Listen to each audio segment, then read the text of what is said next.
Le doute plane sur les intentions de Cahuzac. La première apparition publique de Jérôme Cahuzac dans son fief électoral depuis sa démission du gouvernement le 19 mars a ravivé les spéculations sur un possible retour en politique de l'ancien ministre qui assurait s'interdire un tel scénario. Le président de l'Assemblée nationale, Claude Barthelone, lui a déconseillé dimanche de se présenter à l'élection législative partielle prévue le 16 et 23 juin dans la 3e circonscription du Lot et Garonne dont il était député.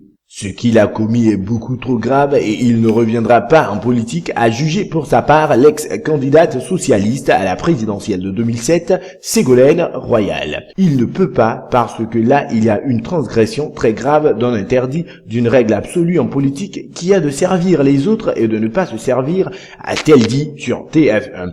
L'ex-ministre du budget avait annoncé le 16 avril sur BFM TV sa démission de l'Assemblée nationale après la crise déclenchée par ses aveux sur la détention d'un compte bancaire occulte en Suisse et confié sa volonté de tourner la page de la politique. Contraint de quitter le gouvernement après l'ouverture d'une information judiciaire, Jérôme Cahuzac, 61 ans, était autorisé par la loi à reprendre son siège dans un délai d'1 mois à compter de sa démission. La gravité de cette faute ne me permet pas de rester parlementaire, avait-il expliqué sur BFM TV. Il laisse pourtant planer le doute depuis qu'il a confié au Figaro, dans son édition du 7 mai, une forme d'attente ou d'espérance chez certains quant à une possible candidature à la législative partielle. Exclu du Parti socialiste, il briguerait alors sa propre succession sans étiquette. Je lui déconseillerais de le faire, a déclaré Claude Barthelone sur France Inter.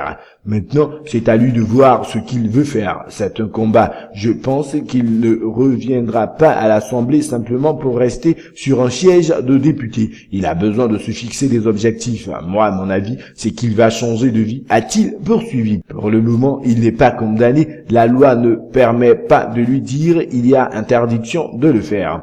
Un petit peu gonflé. Jean-Vincent Placé, sénateur Europe Écologie Les Verts EELV, s'est dit choqué par la venue samedi au marché de Villeneuve-sur-Lot de Jérôme Cahuzac, qui paraissait en campagne. Je ne suis pas pour le bannissement, mais tout de même, il me paraîtrait invraisemblable qu'il soit candidat, a-t-il dit au grand jury RTL LCI Le Figaro. Bernard Barral, un chef d'entreprise à la retraite de 66 ans, a été désigné candidat du PS à Villeneuve-sur-Lot au terme du primaire. L'hypothèse d'un retour de l'ex-ministre lui paraît hallucinante. Jérôme Cahuzac aujourd'hui, il ne représente que lui-même. Il vient chercher une légitimité qu'il n'a plus, a-t-il jugé dimanche sur BFM TV. Le retrouver aujourd'hui sur le marché, il en a parfaitement le droit. Il habite Villeneuve-sur-Lot, il est encore le conseiller municipal. Je trouve ça un petit peu gonflé. Pour le candidat UMP Jean-Louis Coste,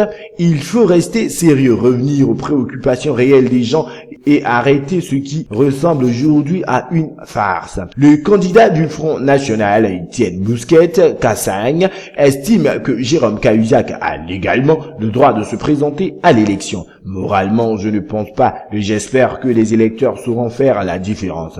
Jérôme Cahuzac a jusqu'au 24 mai pour faire connaître ses intentions. Le Parti socialiste voudrait l'effacer, le faire disparaître, qu'il n'existe plus, mais le Parti socialiste doit quand même assumer parce qu'il est là depuis des années et il a l'intention manifestement de continuer d'une manière ou d'autre à exister, a déclaré le député UMP Nathalie Kosciusko-Morizet sur Canal+.